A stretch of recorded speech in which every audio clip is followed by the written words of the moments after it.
F1 Manager 22 brings a completely different way of experiencing Formula 1 compared to F1 22. It puts you behind the pit wall and in the pants of a team principal. You'll have a lot of important decisions to make both on and off the track, and it can be scary when you first jump in. But I've spent a fair bit of time with the game now and have come up with my top 10 tips for mastering F1 Manager 22. Simply put, there is a lot of management and micromanagement available at all times in F1 Manager 22. After all, that's the whole premise of this game. It can be daunting during your first few sessions and race weekends, but the best part of F1 Manager 22 is that you can take it at your own pace. You're never rushed into doing anything and can pause the game at any point. And I'd recommend doing just that. Pausing the game will let you take in all of the data that's presented to you, from lap time to tyre and car wear, through to managing your driver's pace and strategy. There is a lot to look at and take in. I'd recommend pausing during practice sessions to manage your driver's run plan, and definitely take your time during qualifying to ensure you're sending your cars out at the most optimal time. If you're excited to jump right into the race, you may look to simulate the practice sessions, but my advice is to don't do this. By simulating the practice sessions, you're leaving some performance bonuses on the table. During the practice, you can earn up to 15 performance bonuses per driver, and these are awarded for completing certain goals during practice sessions. These are broken down to 3 different categories, with 9 points awarded for the car setup confidence, 3 are awarded for track acclimatization, and 3 are awarded for car parts knowledge. Your driver's car parts knowledge is a permanent bonus that's rewarded when your driver knows the car well. The more time your driver spends racing a car with certain car parts, the higher this percentage will be. As you introduce new and improved car parts throughout a season, this knowledge will drop down and have to be re-earned. When your driver is 100% happy with the car parts, you'll earn 3 performance bonuses. Track acclimatization is your driver's knowledge of the track, and this starts at 0% every race weekend and goes up the more time your driver spends on track. Normally, if you participated in all 3 practice sessions, your driver's acclimatization should be close to or at 100%, earning you another 3 performance bonuses. The best way to increase this is to perform long runs during practice. The longer the run stint, the faster track acclimatization will increase. And the final and most important part of earning bonuses is the setup confidence. This is how confident your driver is in the car setup. You can adjust the car setup through all 3 practice sessions to help you really nail the optimal race setup. As you progress towards getting 100% confidence in this setup, the performance bonus points will increase. And when you're at 100%, you'll earn all 9 performance bonuses. So if you're short on time, you can simulate any session, letting the AI control your driver's run plans. And this will reward you with some driver performance bonuses going into qualifying in the race, but it will rarely be optimized. You will almost always be able to earn higher performance bonuses from managing the practice sessions yourself. Before every race weekend, you get a chance to really prepare for the upcoming event, and you should use this time wisely to do your research on the upcoming race. You can check the circuit info for a range of helpful information about what race is up next, and you can also check the circuit information for future events as well, which can be helpful for planning future car developments. The circuit information will give you some important info that you should take note of. You'll be able to see information such as track abrasiveness, which is an indicator of how fast your tyres will wear, as well as pit lane time loss.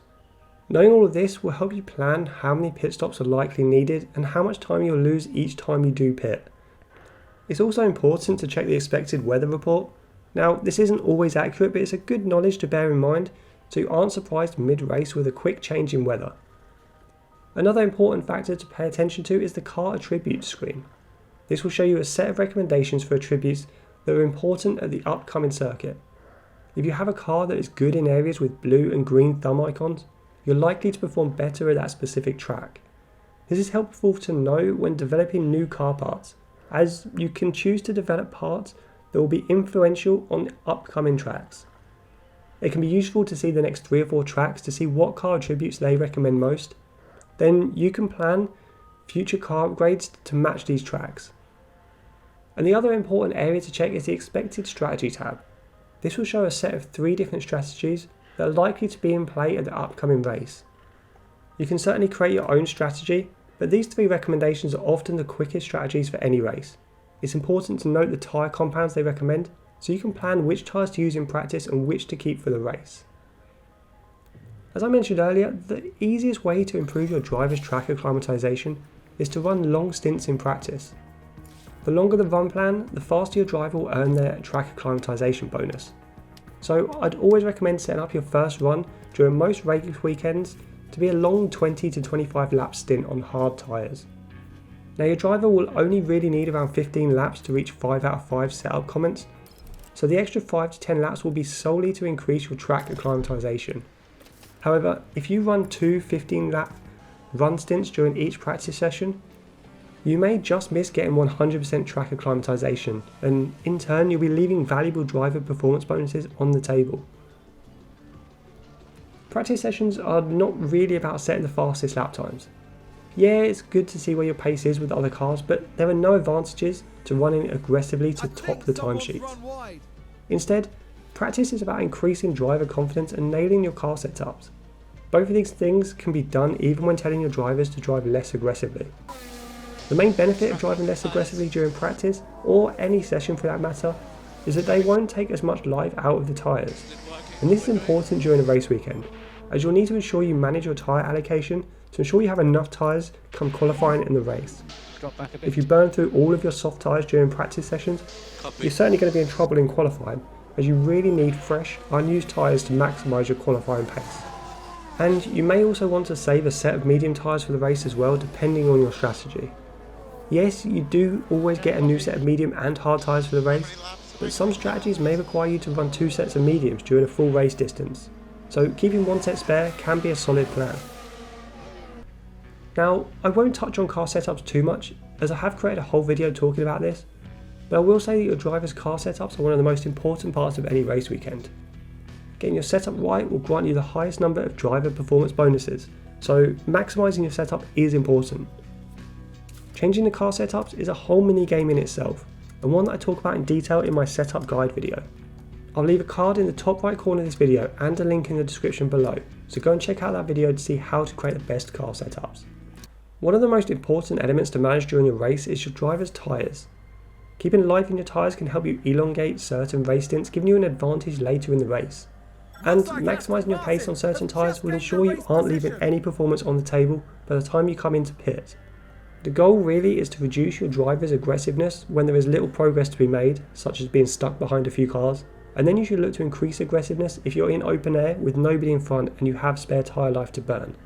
You can quickly track and see how well your drivers are managing their tyres by clicking on the pace box. This will show the driver's current wear levels compared to the predicted wear. If the white bar is above the coloured block, it means your driver is doing a good job and preserving tyre life. If the white bar is below the coloured block, it means they're wearing out their tyres too fast. Always keep an eye on this during a race to ensure you're maximising your tyre life and performance. Ensuring you choose the best strategy for the race is very important in any Formula 1 race. It can be the difference between having to pit in extra time or being stuck managing your tyres throughout a whole race. At the start of each race you'll get 3 recommended strategies, which are often the quickest way to complete a race. These will show you the expected tyre wear as well as when your drivers will need to pit.